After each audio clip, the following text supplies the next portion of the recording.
how are you? Thank you. Welcome to Istanbul. Thanks. It's a pleasure to have you with us in SAP Chats. So, Ugur, you are the SAP Turkey MD, right? Yes, I am the managing director of SAP Turkey. Exactly. So, I did some research and I discovered that you are one of the main pillars of this subsidiary. I know that you have set up the pre-sales team from scratch. You have set up different departments. You have been key in all the major wins, and also you have been the CEO of the year many years, right? I mean, this is very kind of you, but I would put it in another way. We started very small and we grew on the way. So I had this benefit of joining the team from the day one. 2001 summertime, the subsidiary was established. So with 4 colleagues, we started the subsidiary. Back then it was a distributor operation, and then scaled out to 200 employees and a marvelous ecosystem. Excellent. So SAP Turkey now is more than 200 employees. Apart from SAP, I know that you have been a blogger, a YouTuber as well. And it looks like you have created the most viewed SAP HANA video ever. I mean, I am puzzled to hear those details. I am a bit shocked to be and surprised.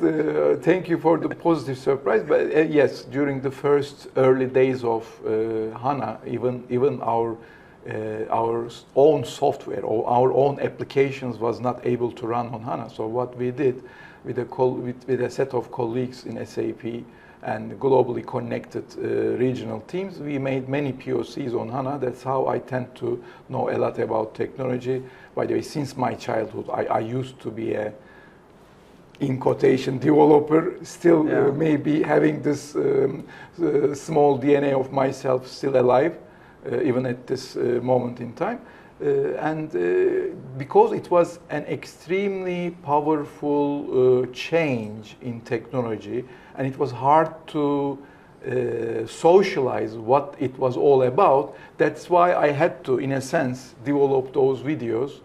I don't know if the audience would be able to view them. By the way, on purpose, it was there was no voice, so that it could be an international video. Anybody on planet Earth could have watched it.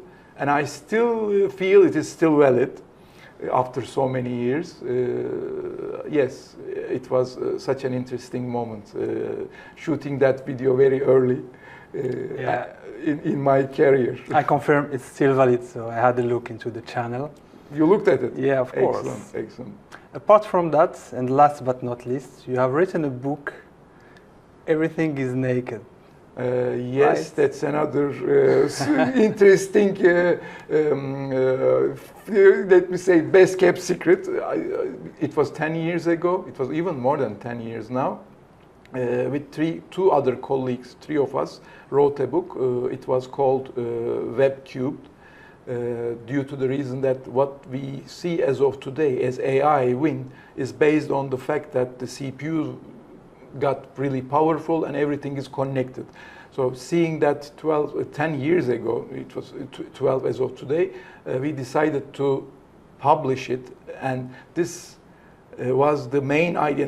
Publishing the book was one of the ideas, but we wanted to have this nailed down on a book rather than a blog post, rather than a video.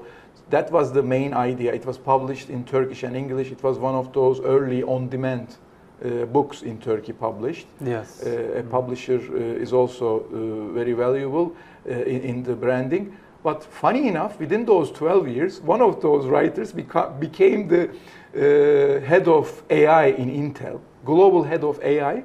Oh. If you Google the name, Nuri, used to be an SAP expert for many years. He was in Microsoft, now in Intel. He runs the AI marketing globally for Intel, proud to say. And the third writer is the founder of many different startups and community movements in Turkey. With him, we had some footprint in kicking off the makers movement in Turkey, genetics movement in Turkey, and he is now the founder of what they call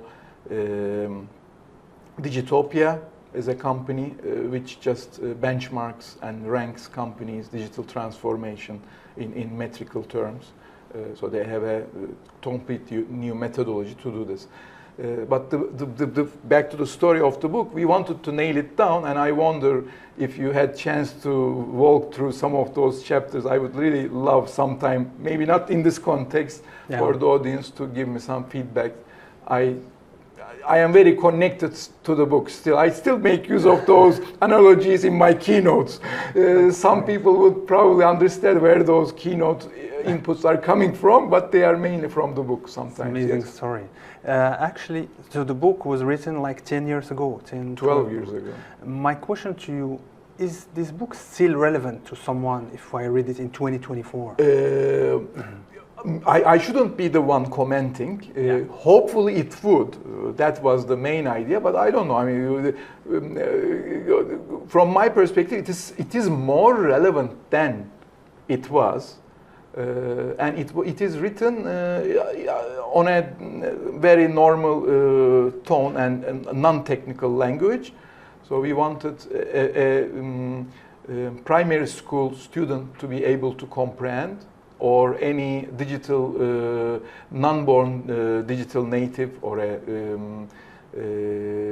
seasoned, let me say, I wouldn't call it an old, but any non-technical people could read and understand. That was the main idea. But I don't know whether it holds true or not. People should comment. Amazing. I will try to have a look. Maybe I will read it and I will give you my feedback. Excellent, excellent. I've prepared a warm-up quiz, so for our audience to know you more.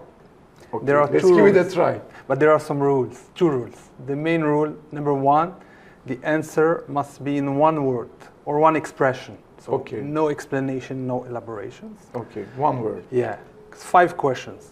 And once we finish, you can go back to 1 question only and explain or elaborate your answer. Wow. Engineered way of making a quiz. Excellent. Ready? I love it. Yes. Okay, go. What's the one thing that makes you proud of Turkey?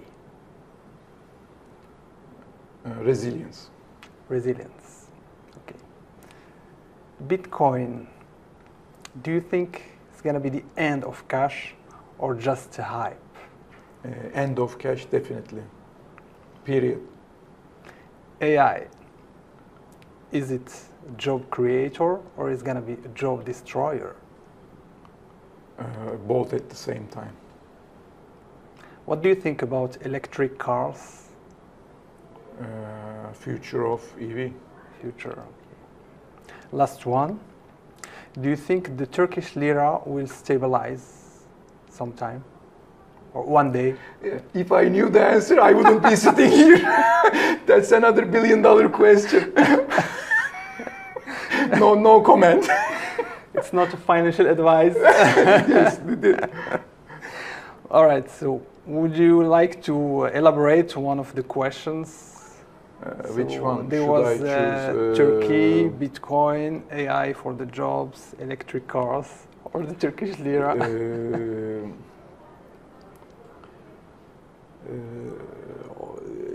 I mean, if I need, maybe I should pick the AI in that context, which is very close to my heart. Some people say that it is overhyped. I would argue it is underhyped. Forget about being overhyped. I mean, it would be like the electricity or internet, when something new popped up. Even SAP, we put the I's and the E's in our transformational projects. This is the E transformation, this is the I transformation. No, it would be the transformation back again after some time. I think it would not be years. And this, especially the artificial general intelligence, would be a reality, and it is skyrocketing. And we need to be in the show. Whoever is not in the show will not be in the show.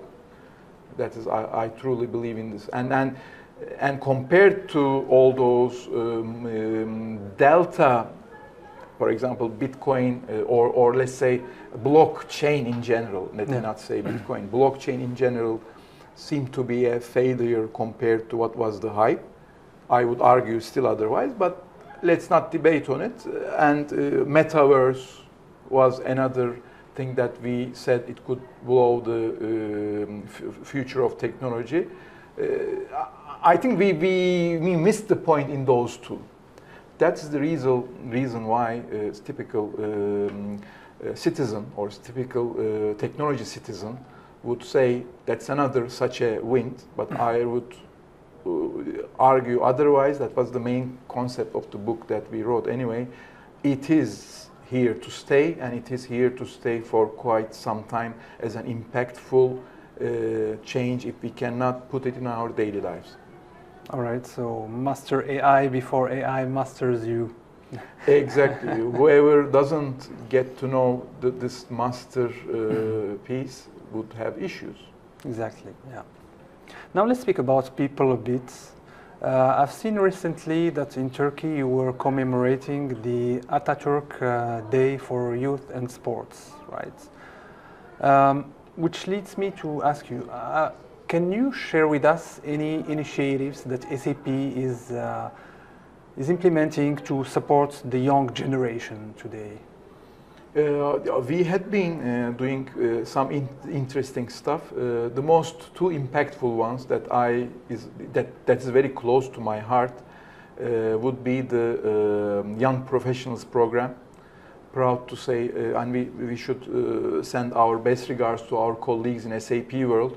That's the best ever program that we have ever launched, if you ask me, because we are creating net new jobs and we are creating extremely talented young generations and feeding them, doing it at no cost and feeding them to the market, and they find their ways into key positions, both in partners, in our customers, not directly with SAP because we don't recruit them on board on SAP, but through many years. Now, after I think 5 years or so, they also made some of them, one or two made their way to SAP payroll also. And this is an exemplary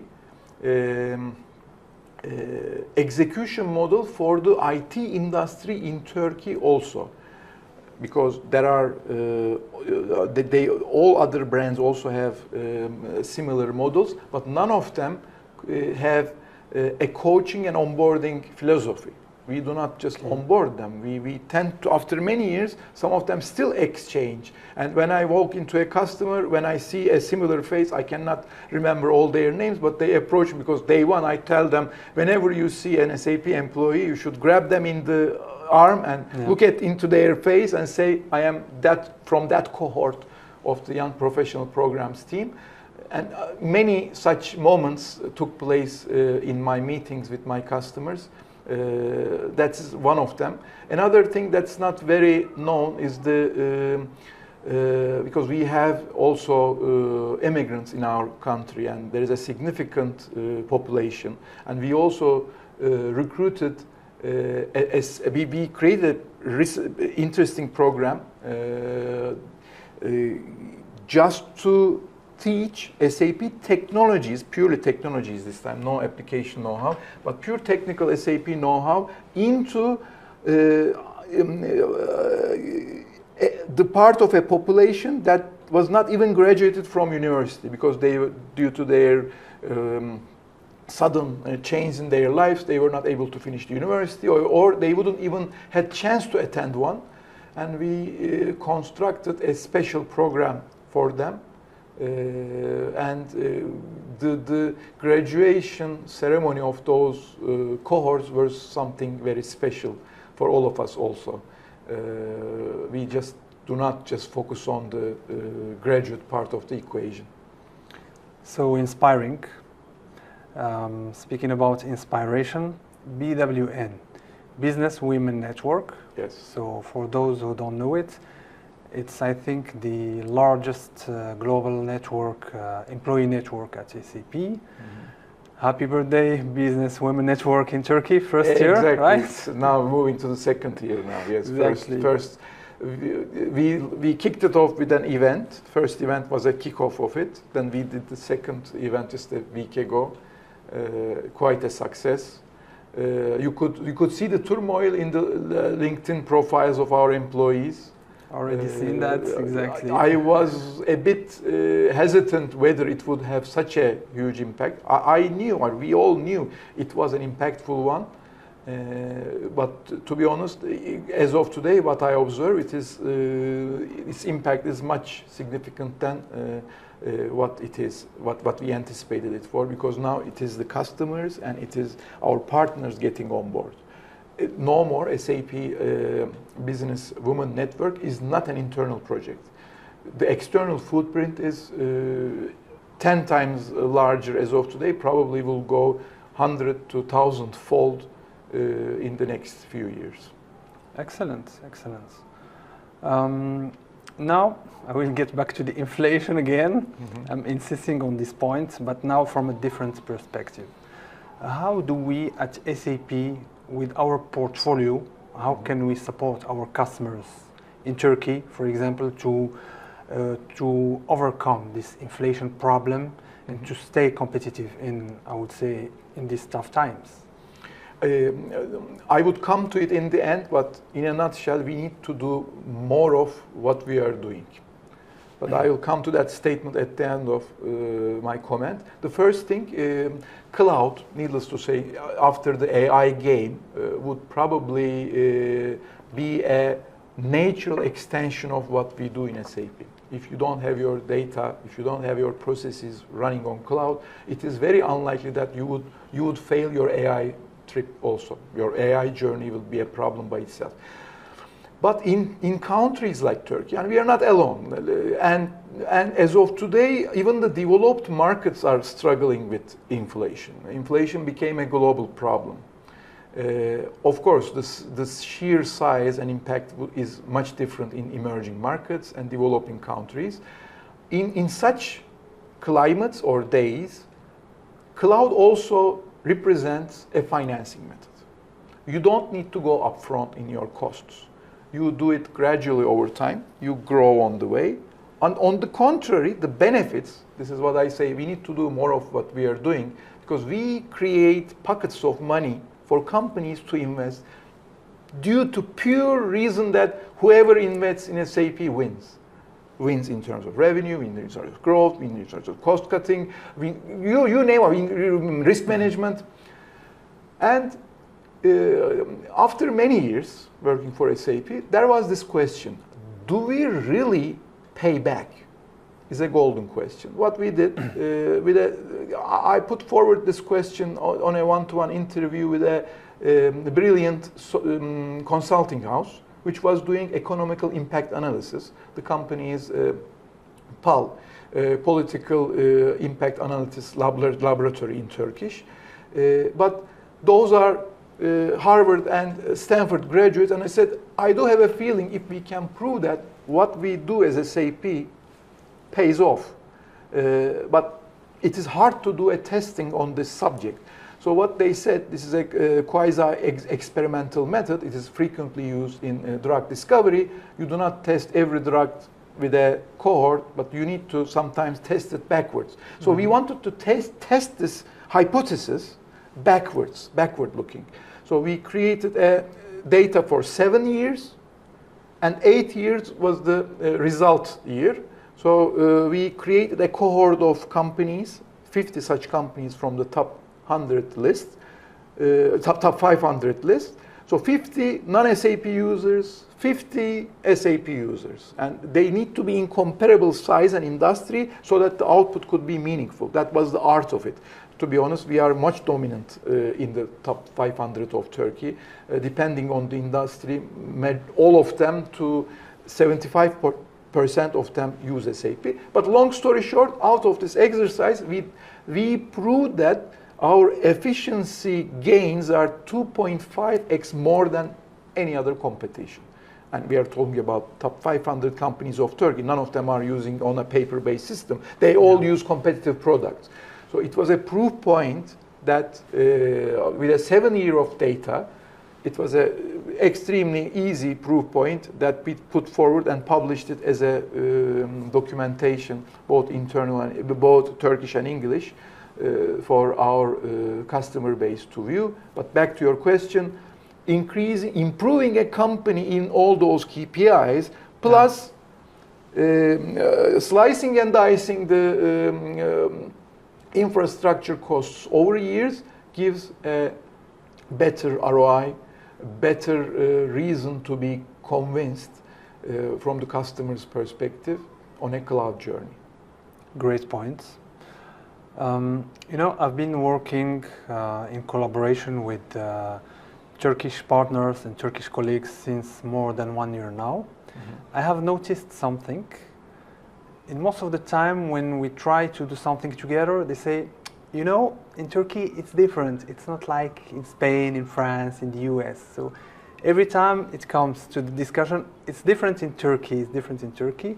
So I wanted I would argue otherwise. Well, it doesn't mean, maybe it's better. So difference can be positive or negative.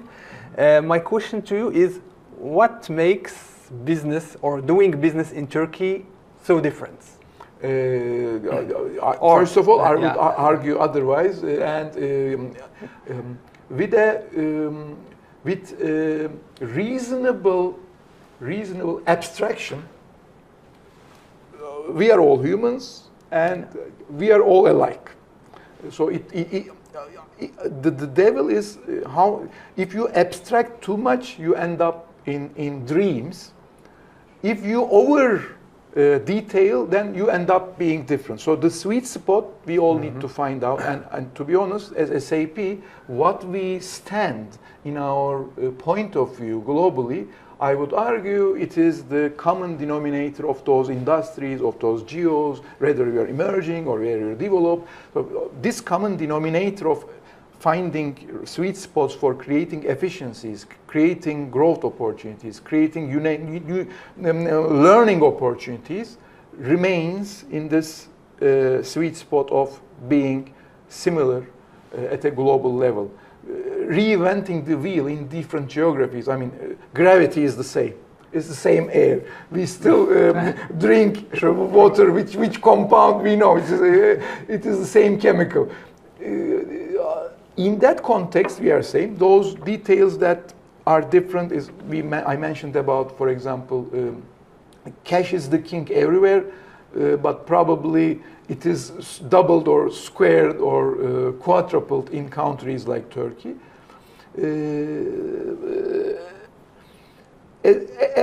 As a culture, every culture is different. Every culture has its benefits and it has its own problems. Sure. We should be all making use of the strong sides of every individual, every geography in SAP, and that unites us, if you ask me, and that makes SAP SAP. Great. So do you agree that Turkey is a unique country? No, I don't believe it is neither unique nor alone on this planet. It's a great country, right? Neither unique nor alone.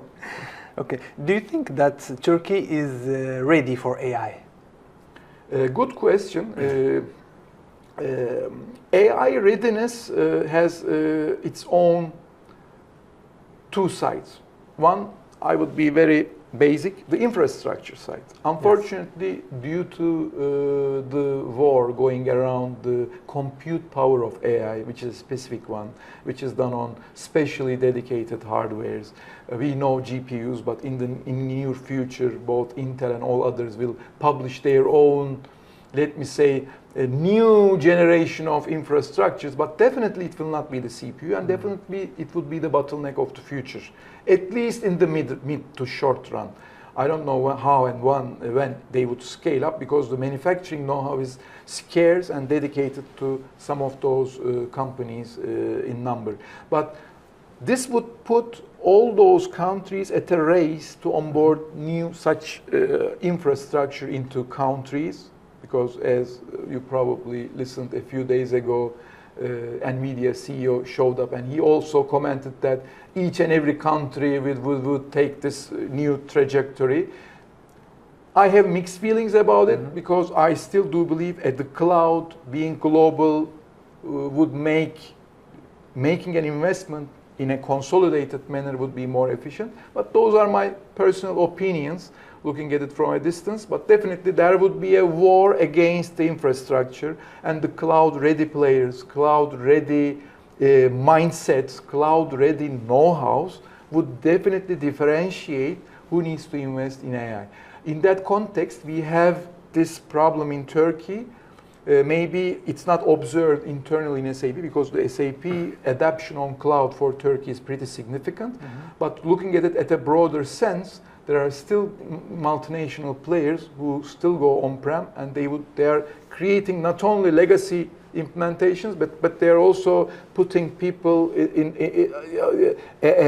as a showstopper to invest in AI. This is one side of the story. But on the positive side of the story, that's a bit of a bitter taste for me, the first comment. The second comment is about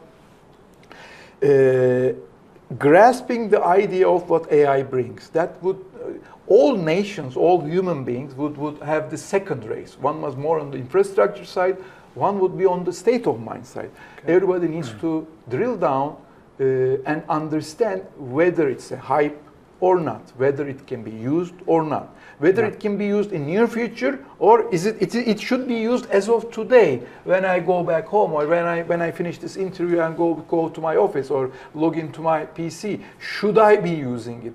So that's another state of mind, and in that context, culturally, we love to frontline. Looking at internet penetration, mobile phone penetration, even I would argue the percentage of people investing in Bitcoin. If you look at those new generation components or technologies, you name it, or game changers, I might call it, usually the adoption rate was higher than developed markets in Turkey. So this plays in favor of us as soon as or as much as we solve the infrastructure problem. As SAP, we found our answer, because if you go RISE, if you go pure cloud, if you're a natural-born cloud player, you don't have legacy. So being a natural-born cloud, greenfield implementations, I would argue, would increase over time in the future, just pure due to the sheer reason of this AI game. All right, great. So family, and at the same time, they're an army, so 15,000, wow, it's a great number. To conclude, what would be your advice to these partners from a perspective, let's say, I know you are in the SAP field in more than 20 years, so you have seen how the technology and the strategy is evolving. What would you recommend to these partners to be able to navigate this change? There is one simple formula that I love to state, and I have been stating over and over again in the last probably 5 years. Our Turkish colleagues listening to this video would acknowledge Ugur is repeating himself. But for the general audience, we need to convert services into subscription. It is cloud services. What we subscribe a customer as a solution now, as of today, to their business problems, is a cloud subscription, and it's a software as a service.